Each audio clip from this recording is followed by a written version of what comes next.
बिस्मिल्लाहिर्रहमानिर्रहीम। अस्सलाम वालेकुम students, my name is Mohammad Usman Salim. I am from UGI chemistry department. Students, हमने चैप्टर 6 कंप्लीट किया था और एक्सरसाइज स्टार्ट की थी। एक्सरसाइज में हमने एमसीक्यूज़ देखे थे, उसके बाद हमने क्वेश्चन नंबर 4, 5, 6, 7, 8 तक हमने कंप्लीट कर लिया था और आज क्वेश्चन नंबर 9 से हम स्टार्ट करने जा रहे हैं। स्टूडेंट्स, जब भी हम कोई चैप्टर कंप्लीट करते हैं तो मोस्टली एक्सरसाइज पे आके हम ज़रा जल्दी कर जाते हैं कि बस ठीक है, हमने चैप्टर पढ़ लिया है, एक्सरसाइज बस ठीक है। आप एक्सरसाइज के सारे क्वेश्चंस को ज़रूर गो थ्रू कीजिए, क्योंकि मोस्टली जब एग्ज़ाम में क्वेश्चंस आते हैं तकरीबन 70% क्वेश्चंस जो हैं वो एक्सरसाइज में से ही लिए जाते हैं। तो इट मीन्स कि एक्सरसाइज भी आपको अच्छे तरीके से आनी चाहिए। चैप्टर में आपको कॉन्सेप्ट दिया जाएगा, एक्सरसाइज में उस कॉन्सेप्ट का जो एप्लीकेशन है वो सिखाई जाएगी आपको। ठीक है, तो आइए आज हम क्वेश्चन नंबर 9 से स्टार्ट करेंगे फर्दर आगे। क्वेश्चन नंबर 9 अगर आप देखें पेज 193, उन्होंने कहा the molecules NF3 and BF3 all have molecular formula of the type XF3 but they have different structural formulas keeping in view VSEPR theory sketch the shape of each molecule and explain the origin of differing in shape। उन्होंने आपसे कहा कि NF3 और BF3 अगर आप इन दोनों को देखें तो वेस्पर थ्योरी आपने पढ़ी। वेस्पर थ्योरी में हमने AB2 टाइप पढ़ा, AB3 टाइप पढ़ा, AB4 टाइप पढ़ा। उन्होंने कहा जी कि AB3 टाइप में ही NF3 भी आ रहा है और BF3 भी आ रहा है। अब अगर आप इनके स्ट्रक्चर्स देखेंगे तो दोनों के स्ट्रक्चर्स डिफरेंट हैं। आपने स्ट्रक्चर में डिफरेंस क्यों है ये भी बताना है और किस बिना पे स्ट्रक्चर डिफरेंट हो रहे हैं आपने साथ में ये भी एक्सप्लेन करना है। आइए स्टूडेंट्स इसे देखते हैं फर्दर आगे। अब अगर हम क्वेश्चन नंबर 9 है जी ये,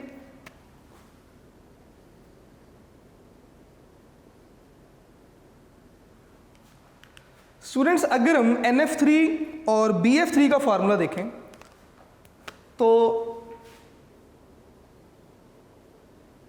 NF3 और BF3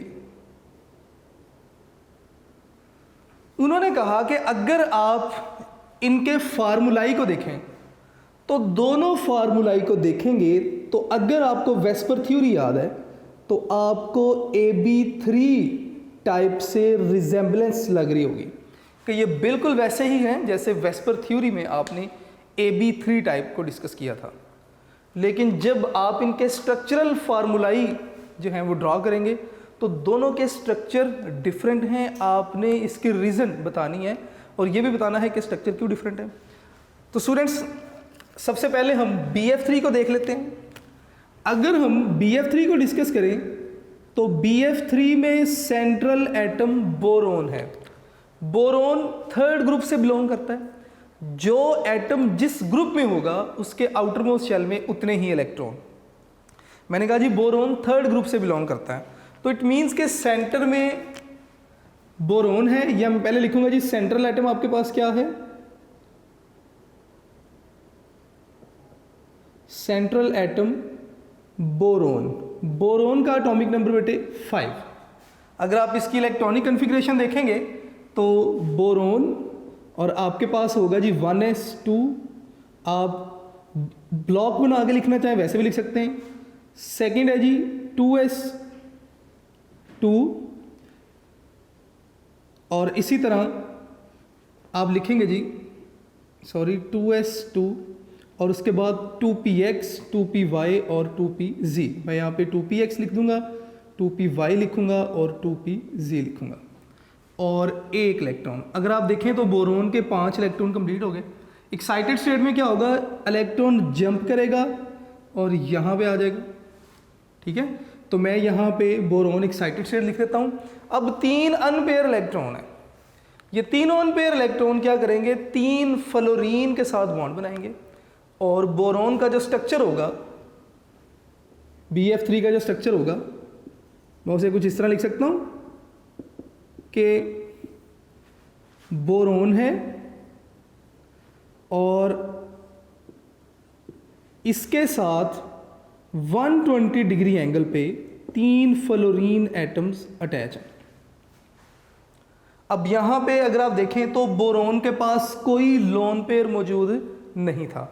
लोन पेयर मौजूद नहीं था तो इसका मतलब जो भी ज्योमेट्री बन रही है वो इन 3 बॉन्ड पेयर की वजह से बन रही है। अब 3 बॉन्ड पेयर हैं, इनकी जो रिपल्शन है सबकी सेम होगी, यानी कि इनमें से कोई इलेक्ट्रॉन पेयर ऐसा नहीं जो कहे जी मैं ज़्यादा जगह जो है वो ऑक्यूपाई करूँगा। तीनों ही बॉन्ड पेयर है, रिपल्शन की मैग्नीट्यूड तीनों की सेम है, तो तीनों मैक्सिमम डिस्टेंस पे चले जाते हैं और मैक्सिमम डिस्टेंस पे जाते हैं तो 120 एंगल पे चले जाएंगे और इस तरह जो आपके पास जो ज्योमेट्री बनेगी वो ट्राइगोनल प्लेनर होगी। तो मैं नेक्स्ट यहाँ पे लिखूंगा जी ज्योमेट्री इसकी। आप इसकी ज्योमेट्री बताएंगे जी क्या है, ट्राइगोनल प्लेनर, मतलब ट्राइएंगुलर शेप है सेम प्लेन में, ठीक है। उसके बाद आप ये भी बता दें यहाँ पे कि जो बॉन्ड एंगल है दैट इज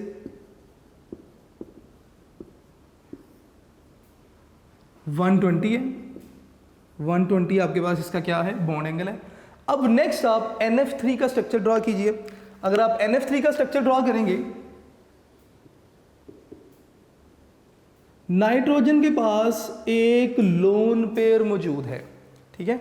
आपने वही बात यहाँ पे बता देना है कि सेंट्रल एटम कौन है, नाइट्रोजन है, एटॉमिक नंबर उसका 7 है। और अगर मैं नाइट्रोजन की इलेक्ट्रॉनिक कन्फिग्रेशन लिखने जाऊँ तो आपके पास होगा जी 1s2 2s2, ये 1s था, ये 2s है, उसके बाद 2px 2py और 2pz, मैं 2px लिख दिया, 2py लिख दिया और 2pz लिख दिया।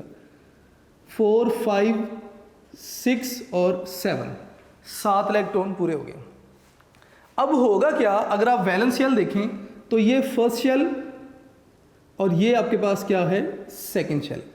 सेकंड शेल में एक पेयर आ रहा है इलेक्ट्रॉन्स का जो कि लोन पेयर है, ठीक है। अब जब आप इसका स्ट्रक्चर बनाने जाएंगे तो सबसे पहले आप सेंट्रल एटम ड्रॉ कीजिए, दैट इज नाइट्रोजन।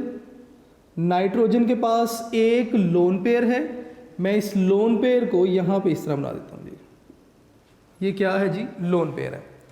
अब नाइट्रोजन क्या करेगा, 3 फ्लोरीन एटम्स के साथ बॉन्ड बनाएगा, ठीक है। और जब बॉन्ड बनाएगा तो ये आपके पास बनेगा जी, एक फ्लोरीन यहाँ पे आ जाएगा, इसी तरह एक फ्लोरीन यहाँ पे आ जाएगा और एक फ्लोरीन यहाँ पे आ जाएगा। अब लोन पेयर ज़्यादा स्पेस ऑक्यूपाई करता है as compare to bond pair, तो लोन पेयर क्या करेगा, ये इन बॉन्ड पेयर्स को कंप्रेस कर देगा, खुद ज़्यादा स्पेस ऑक्यूपाई करेगा। इन बॉन्ड पेयर्स के दरमियान अगर आप बॉन्ड देखेंगे तो बॉन्ड एंगल विल बी 102। अब 102 बॉन्ड एंगल क्यों है, इसकी रीज़न भी हम देखेंगे अभी, लेकिन सबसे पहले इसे कंप्लीट कर लें। बिल्कुल इसी तरह ज्योमेट्री अगर आप इसकी देखेंगे,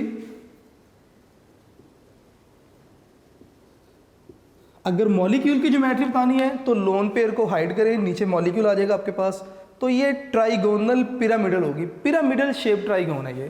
तो मैं इसकी ज्योमेट्री लिखूंगा जी, ट्राइगोनल पिरामिडल, और उसके बाद आपने एंगल बता देना है, एंगल कितना होगा, 102। अब स्टूडेंट्स इस स्ट्रक्चर को आप देखें तो ये बिल्कुल वैसे ही है जैसे NH3 का स्ट्रक्चर होगा। यहाँ पे हमारा क्वेश्चन तकरीबन कंप्लीट हो गया। आप यहाँ पे अपना जो रिजल्ट्स हैं वो यहाँ पे ज़रूर बता दें। आप बताएं कि जनाब दोनों का स्ट्रक्चर इसलिए डिफरेंट है because there is no lone pair of electron in किसमें जी, BF3 में,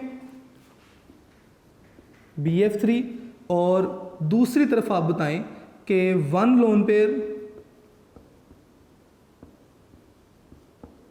ऑफ इलेक्ट्रॉन इन NF।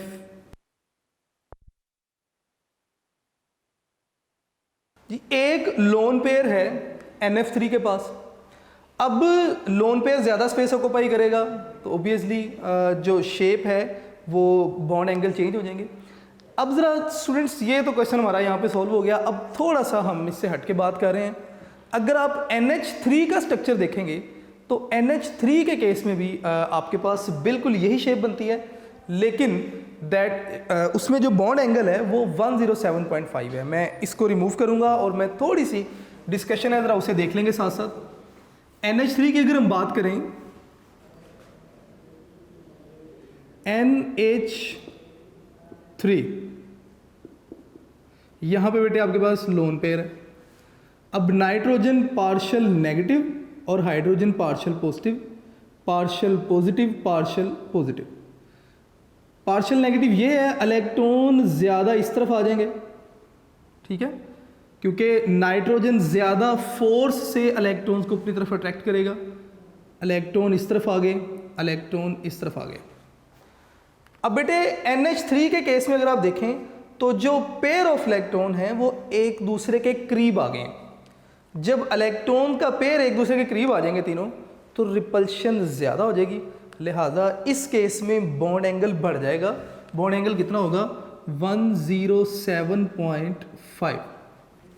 अगर हम NF3 की बात करें,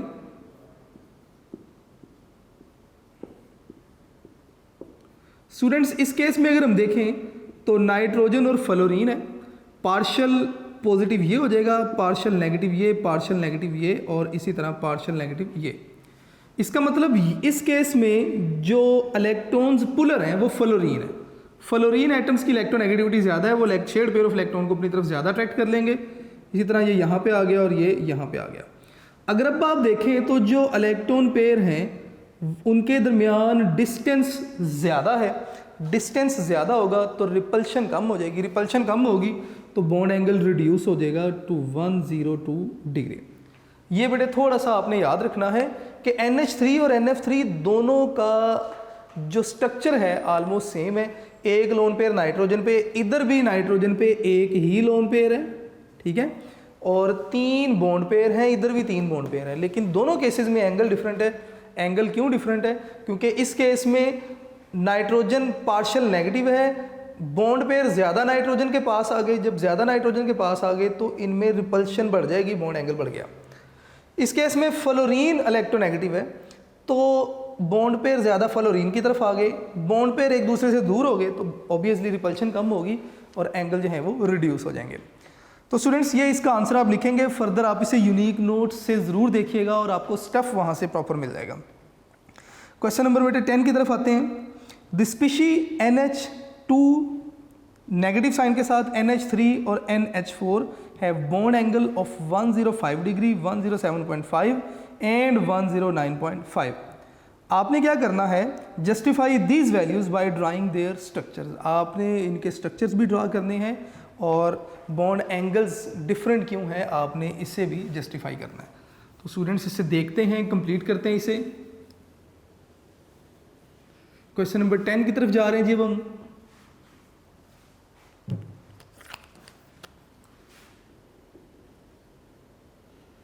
स्टूडेंट्स हम NH4 से स्टार्ट करेंगे, ठीक है।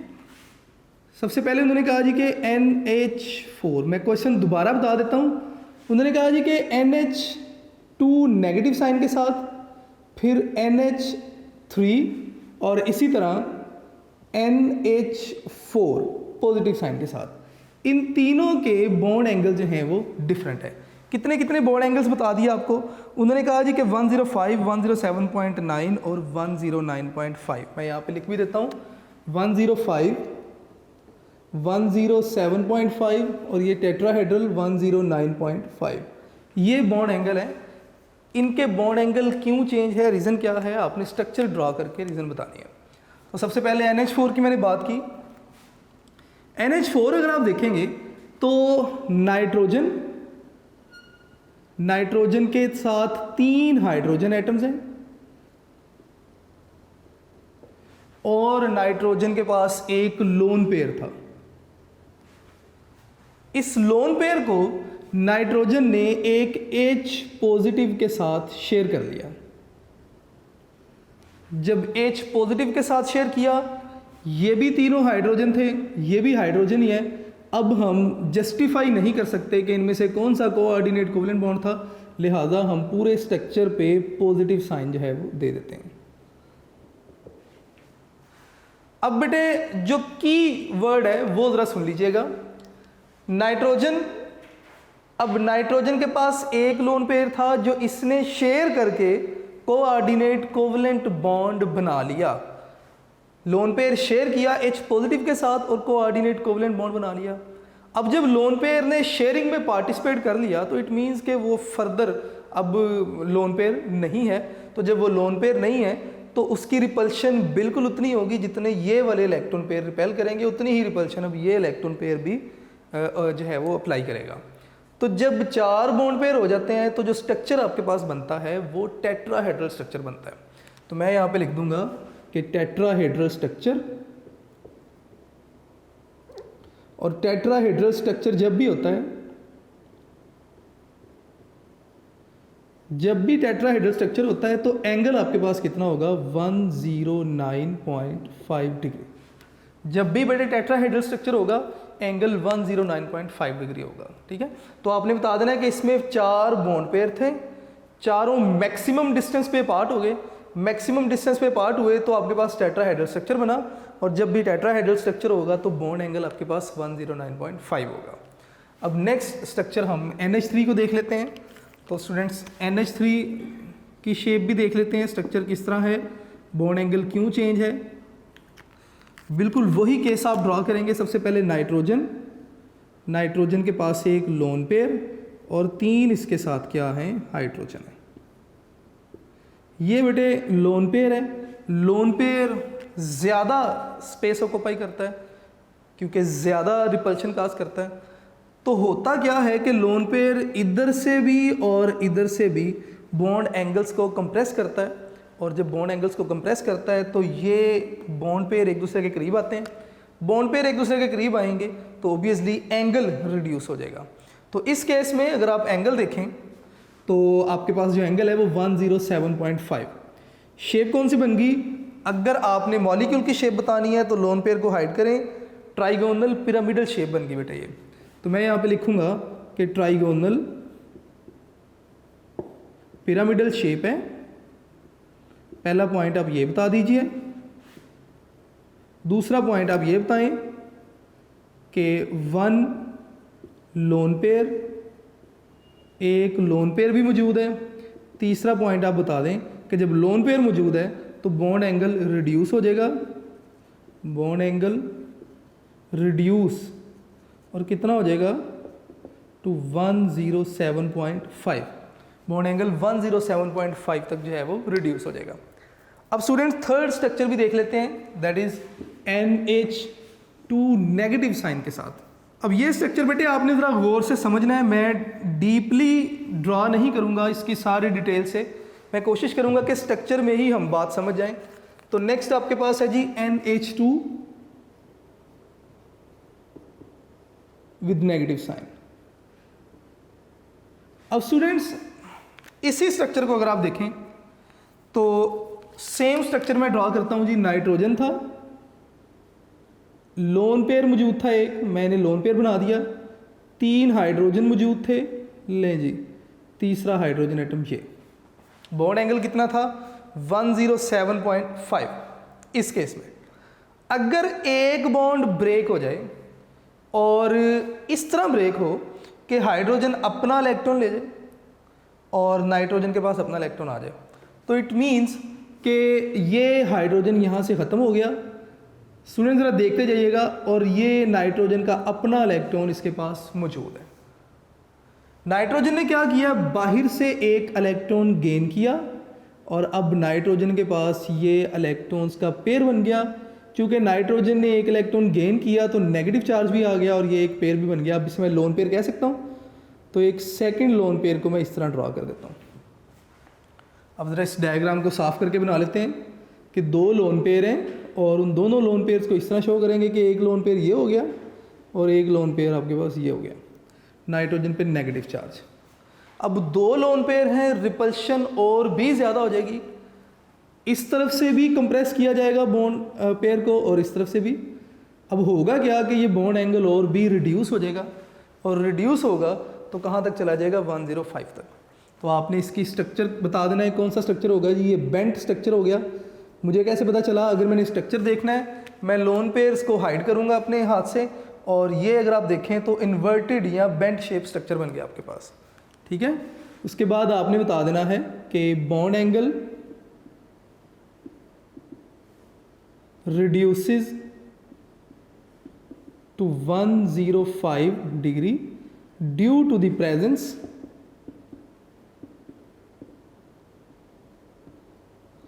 of two lone pairs, कि दो लोन पेयर्स की मौजूदगी की वजह से बॉन्ड एंगल जो था वो रिड्यूस हो गया कहाँ तक? 105 डिग्री तक। तो बेटा ये क्वेश्चन नंबर 10 था। मुझे उम्मीद है कि आपको समझ आई होगी। अगर नहीं तो दोबारा जो है वो इसे गौर से सुनिएगा और स्ट्रक्चर्स खुद से ज़रूर ड्रा करके देखिएगा। क्वेश्चन नंबर 11 देखेंगे जी। Explain atomic orbital hybridisation with reference to sp3, sp2 and sp mode of hybridization for pH3, C2H4 and C2H2। Discuss geometries of CCl4, PCl3 and H2S by hybridisation of central atoms. बेटे यहाँ पे हमने करना क्या है, हमने सबसे पहले तो हमने हाइब्रिडाइजेशन बतानी है। उन्होंने कहा जी कि explain atomic orbital hybridisation with reference to sp2, sp3, sp2 and sp mode of hybridisation कि pH3 में, इसी तरह C2H4 में और C2H2 में आपने हाइब्रिडाइजेशन मोड बताना है कि सेंट्रल एटम्स में हाइब्रिडाइजेशन कौन सी है। और उसके बाद नेक्स्ट जो इसका हाफ है क्वेश्चन का, आपने ज्योमेट्रीज बतानी है CCl4 की, PCl3 की और H2S की by hybridisation of central atoms के सेंट्रल एटम की हाइब्रिडाइजेशन के लिहाज से। तो आइए स्टूडेंट्स इसका आंसर देखेंगे। हाइब्रिडाइजेशन सबसे पहले हम pH3 में देखेंगे। C2H4 हम डिस्कस कर चुके हैं ऑलरेडी, जब हमने sp2 हाइब्रिडाइजेशन डिस्कस किया था तो उसमें C2H4 स्ट्रक्चर बनाया था। आपने मेरा प्रीवियस लेक्चर ज़रूर देखना है इसके आंसर के लिए। इसी तरह C2H2 जब हमने sp हाइब्रिडाइजेशन डिस्कस किया था इसी चैप्टर में, एटॉमिक ऑर्बिटल हाइब्रिडाइजेशन डिस्कस किया था, उसमें sp हाइब्रिडाइजेशन जब हमने डिस्कस किया तो वहाँ पर हमने C2H2 का स्ट्रक्चर भी ड्रॉ किया था। हमने अभी सिर्फ pH3 का स्ट्रक्चर ड्रॉ करना है। तो आइए स्टूडेंट्स pH3 का स्ट्रक्चर ड्रॉ करेंगे with respect to atomic orbital hybridisation. Question number 11 है हमारे पास। उन्होंने आपसे कहा कि आपने करना क्या है, pH3, C2H4 और C2H2 आपने इनके स्ट्रक्चर्स ड्रॉ करने हैं। ये दो स्ट्रक्चर मैं ऑलरेडी कर चुका हूँ, ये sp2 में डिस्कस किया था और ये sp में डिस्कस किया था, ये ऑलरेडी हम बना चुके हैं। आप इन्हें ज़रूर देखिएगा बुक से। pH3 स्टार्ट करेंगे तो सेंट्रल एटम इसमें कौन है जी? फास्फोरस है। अगर आपको इसका एटॉमिक नंबर याद है तो आप इसकी इलेक्ट्रॉनिक कन्फिग्रेशन लिख दें। अगर एटॉमिक नंबर याद नहीं है तो आपको एटलीस्ट ये पता होना चाहिए कि फास्फोरस कौन से ग्रुप से बिलोंग करता है। तो ये 5वें ग्रुप से बिलोंग करता है, ठीक है। वैसे एटॉमिक नंबर इसका 15 है, तो मैं यहाँ पे लिखूँगा जी फास्फोरस। इसकी इलेक्ट्रॉनिक कन्फिग्रेशन आप लिखेंगे जी 1s2, 2s2, मैं यहाँ पे 1s, ये 2s हो गया। उसके बाद 2px,y,z, तो मैं यहाँ पे 2px, 2py और 2pz लिख दिया। 1 2 1 2 1 2, टोटल यहाँ तक आने में 10 इलेक्ट्रॉन्स कंप्लीट हो गए, ठीक है। अब हम इसका थर्ड शेल शुरू कर रहे हैं, तो 3s यहाँ पे 2 इलेक्ट्रॉन और 3px, py, pz, 3px, 3py और 3pz, 12, 13, 14, 15। अगर आप देखें तो ये फर्स्ट शेल था, कंप्लीट था, ये सेकंड शेल था, कंप्लीट था, ये थर्ड शेल है। इसका मतलब जो वैलेंस शेल है उसके ऑर्बिटल्स इंटरमिक्स होंगे, हाइब्रिडाइज होंगे। हम हाइब्रिडाइजेशन के लिए आज से डिस्कस कर रहे हैं, तो हाइब्रिडाइजेशन को भी डिस्कस करेंगे। यहाँ पे एस ने तो हमेशा पार्टिसिपेट करना ही करना है। इन तीनों में अनपेयर इलेक्ट्रॉन्स मौजूद हैं, तो इसका मतलब ये तीनों भी पार्टिसिपेट करेंगे, क्योंकि ये तीनों अनपेयर इलेक्ट्रॉन 3 हाइड्रोजन के साथ मिल के 3 बॉन्ड बनाएंगे। तो sp3 हाइब्रिडाइजेशन होगी। तो मैं यहाँ पे लिखूँगा कि मैं बाय वर्ड्स लिख रहा हूँ बेटे, आपने इसे कंप्लीट करना है जिस तरह मैं लिखवा रहा था कि sp3 हाइब्रिडाइजेशन होगी किसमें? इन फास्फोरस, कि फास्फोरस में sp3 हाइब्रिडाइजेशन होगी।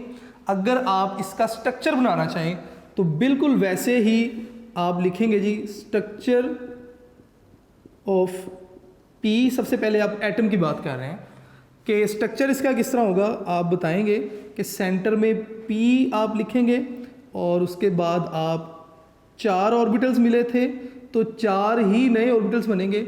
चारों को आपने टेट्राहेड्रल के कॉर्नर्स पे शो कर दिया कि ये जनाब आपके पास 4 नए ऑर्बिटल्स बन गए और चारों के चारों कौन से हैं, sp3, इसका नाम भी sp3 और इसका नाम भी sp3, क्योंकि sp3 हाइब्रिडाइजेशन हुई।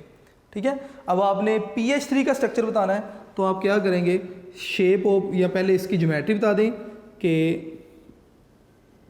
जो P है इसकी ज्योमेट्री क्या होगी, टेट्राहेड्रल। अब बेटे आपने pH3 के लिए लिखना है तो मैं यहाँ पे लिखूँगा जी कि स्ट्रक्चर ऑफ pH3 के pH3 का स्ट्रक्चर क्या है। बिल्कुल इसी तरह आप फास्फोरस बनाएंगे। ये बेटे आपके पास एक लोन पेयर होगा। इसमें अगर आप लोन पेयर के लिहाज से ज्योमेट्री बता रहे हैं साथ में तो टेट्राहेड्रल शेप है। ठीक है, वैसे अगर आप लोन पेयर छोड़ देंगे तो पिरामिडल शेप हो जाएगी। अब स्ट्रक्चर ऑफ pH3 हम बनाने जा रहे हैं तो P आपने लिख दिया एज इट इज़, ये लोन पेयर में दिखा रहा हूँ। अगर आप इसको लूप की फॉर्म में दिखाना चाहें तो आप इस तरह भी बता सकते हैं, ले जी, और 3 आप इसकी लूप बना देंगे और तीनों लूप पे 3 हाइड्रोजन जो हैं वो आ जाएंगे। ले जी, एक हाइड्रोजन यहाँ पे आ गया और एक हाइड्रोजन यहाँ पे आ गया। अब आपने क्या बता देना है, आपने बता देना है कि यहाँ पे ओवरलैपिंग कौन सी है, हाइड्रोजन का S है और sp3 ओवरलैपिंग है। यहाँ पे भी sp3 ओवरलैप है और यहाँ पे भी S और sp3 ओवरलैप है। अगर आपने लोन पेयर को भी ज्योमेट्री में इंक्लूड करना है तो टेट्राहेड्रल शेप हो जाएगी। अगर आपने लोन पेयर को नहीं बताना तो फिर मॉलिक्यूलर ज्योमेट्री आपकी कौन सी होगी, ट्राइगोनल पिरामिडल शेप हो जाएगी। ठीक है स्टूडेंट्स, तो ये बेटे आपने याद रखना है साथ ही साथ। अब नेक्स्ट अगर आप देखें C2H4 हम डिस्कस कर चुके हैं ऑलरेडी, C2H2 हम ऑलरेडी डिस्कस कर चुके हैं। तो नेक्स्ट बेटे CCl4 है, PCl3 है और H2S है। CCl4 हाइब्रिडाइजेशन इसमें sp3 होगी, आप कार्बन की sp3 हाइब्रिडाइजेशन करवाएंगे, ये आपने खुद से करना है। PCl3 फास्फोरस के लिए मैंने ऑलरेडी यहाँ पे लिख दिया हुआ है। ठीक है, बिल्कुल सेम पैटर्न आप फॉलो करेंगे। और इसी तरह नेक्स्ट आपके पास आ जाएगा जी H2S, सल्फ़र है, सल्फ़र के पास 2 लोन पेयर मौजूद होंगे। आपने 2 लोन पेयर के लिहाज से इसकी ज्योमेट्री बतानी है। जब आप इनकी ज्योमेट्रीज लिखेंगे तो इनके एंगल्स जो हैं वो भी रिड्यूस होते जाएंगे। तो स्टूडेंट्स इन चीज़ों को आप फॉलो करेंगे साथ ही साथ जी। तो स्टूडेंट्स यहाँ पे एक चीज़ मिसिंग थी, आपने एंगल ज़रूर बताना है कि लोन पेयर की वजह से ये जो एंगल है 107.5। ठीक है, यहाँ पे भी अगर आप बॉन्ड एंगल बताना चाहेंगे तो दैट इज़ 107.5। ये स्ट्रक्चर होगा। नेक्स्ट स्ट्रक्चर मैं ऑलरेडी आपके साथ डिस्कस कर चुका हूँ, वो खुद से आपने ड्रा करने हैं। क्वेश्चन नंबर 11 का बी पार्ट ज़रूर देखिएगा। The linear geometry of BeCl2 suggest that central beryllium atom is sp hybridised. जब भी लीनियर ज्योमेट्री होती है तो जो सेंट्रल एटम है that is mostly sp hybridised. अब वो कहते हैं जी कि अगर हम आपको फर्दर शेप्स बताएं तो क्या आप हाइब्रिडाइजेशन स्टेट बता सकते हैं। नेक्स्ट पार्ट में उन्होंने यही काम किया। उन्होंने कहा जी कि what type of hybridisation a central atom undergoes when the atom bonded to it are located at the corners of an equilateral triangle. और इसी तरह टेट्राहेड्रॉन है और इसी तरह ट्राइंगुलर बाईपिरामिडल है। अब स्टूडेंट्स जब भी इक्विलैटरल ट्राइंगल होगी तो याद रखिएगा कि जो ज्योमेट्री आपके पास बनेगी वो sp2 हाइब्रिडाइजेशन से बनेगी। जो एटॉमिक ऑर्बिटल की हाइब्रिडाइजेशन होगी वो sp2 हाइब्रिडाइजेशन। यहाँ पे आपने स्ट्रक्चर कोई नहीं बताना, जस्ट आपने बता देना है कि जब भी आपके पास इक्विलैटरल ट्राइंगल होगी तो हाइब्रिडाइजेशन sp2 होगी। टेट्राहेड्रल शेप जब भी होगी अंडरस्टूड है कि sp3 हाइब्रिडाइजेशन होगी। और ट्राइंगुलर बाईपिरामिडल शेप जब भी होगी तो तब भी आपके पास sp3 हाइब्रिडाइजेशन होगी, क्योंकि जब भी पिरामिडल ट्राइंगुलर शेप बनती है तो एक लोन पेयर होता है और लोन पेयर ने हाइब्रिडाइजेशन में पार्टिसिपेट किया होता है तो sp3 हाइब्रिडाइजेशन होगी तब भी। तो ये बेटे क्वेश्चन नंबर 11 था। हमने क्वेश्चन नंबर 9, 10, 11 कंप्लीट किए। क्वेश्चन नंबर 12 अगर आप देखेंगे तो MOT की बेस पे आपने ये स्ट्रक्चर डिस्कस करने हैं, हीलियम के, नाइट्रोजन के, ऑक्सीजन के और O2+2 और O2-2। अब बेटे ये मैं ऑलरेडी आपको करवा चुका हूँ। हीलियम अगर आप देखेंगे तो बुक पे पेज 181 पे बना हुआ है स्ट्रक्चर, एमओटी में मैंने ये स्ट्रक्चर बनाया भी था। नाइट्रोजन का स्ट्रक्चर पेज 180 पे बना हुआ है, ऑक्सीजन का स्ट्रक्चर पेज 180 पे ही बना हुआ है। O2+2, अगर आप ऑक्सीजन में से एक इलेक्ट्रॉन निकालेंगे तो O+, और अगर दो ऑक्सीजन मिलते हैं और दोनों में से एक एक इलेक्ट्रॉन निकाला है तो O2+2 बन जाएगा आपके पास। स्ट्रक्चर आप ड्रा करेंगे खुद से, O2-2 का स्ट्रक्चर भी आपने खुद से ड्रा करना है। How does molecular orbital theory explain the paramagnetic character of O2, ये क्वेश्चन मैं नेक्स्ट लेक्चर में आपसे डिस्कस करूंगा। ठीक है, तो स्टूडेंट्स ये हमारा आज का लेक्चर था। आपने इन क्वेश्चंस को ज़रूर अपने लेक्चर नोट्स पे लिखना है, अपने लेक्चर नोट्स बनाने हैं। फर्दर आपने यूनिक नोट्स ज़रूर देखने हैं, इंपॉर्टेंट शॉर्ट क्वेश्चन, MCQ सब कुछ वहाँ पे मौजूद है। अपना ढेर सारा ख्याल रखिएगा बेटे। अस्सलाम वालेकुम।